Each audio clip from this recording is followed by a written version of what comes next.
नमस्ते माई बहन लोग। हमने की यदि गीत अपने लोग का अच्छा लागत है जरूर अपने लोग सब्सक्राइब करके हमको सपोर्ट करी जा। हमने गीत जरूर सुनल जा।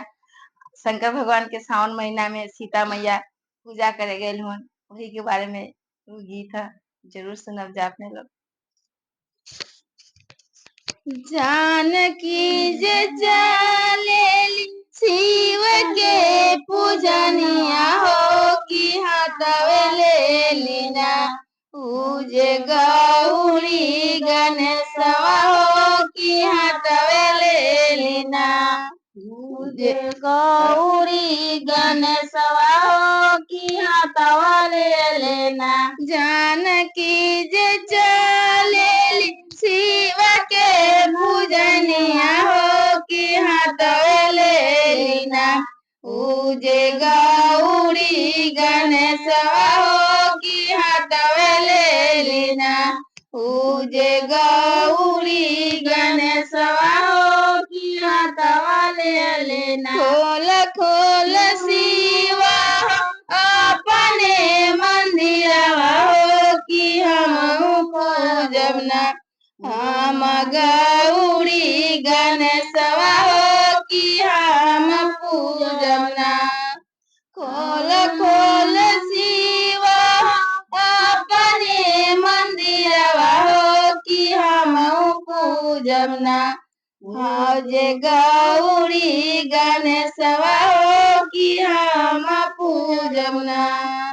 जानकी पिछलाई गईले शिव मुस्काई गईले खारे जानकी ना, पूजे गईली लजाई हो कि खारे जानकी ना। जानकी पिछलाई गईले शिव मुस्काई गईले खारे जानकी ना, पूजे गईली लजाई हो कि खारे जानकी ना। मांगू मांगू जानकी हो कवन बार मांगेलू तोहरो जेना, तोहरे हृदय समाई हो कि तोहरे बरवाना। मांगू मांगू जानकी हो कवने बरवा मांगेलू हो तोहरे हृदयाना, पूजे जौने बरवा समाई हो तवने बरवाना। राजा दशरथ जैसन ससुर मांगी हो कौशल्या जैसन ना, हम मांगीला सासु हो कौशल्या जैसन ना, हम मांगीला सासु हो कौशल्या जैसन ना।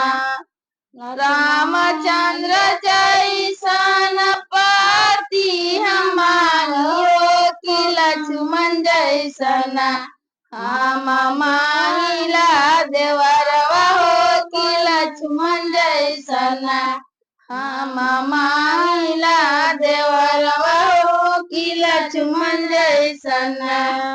राजा दशरथ जैसन ससुर पैबू हो कि कौशल्या जैसन ना, पूजे पैबू तू सासु हो कौशल्या जैसन ना।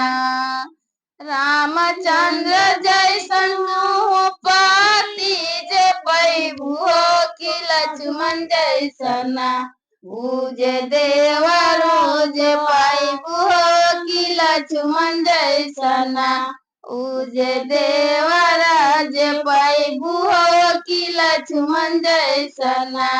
सीता करेली पूजनिया हो तो शिव जी के ना, सीता करेली पूजनिया हो कि शिव जी के ना।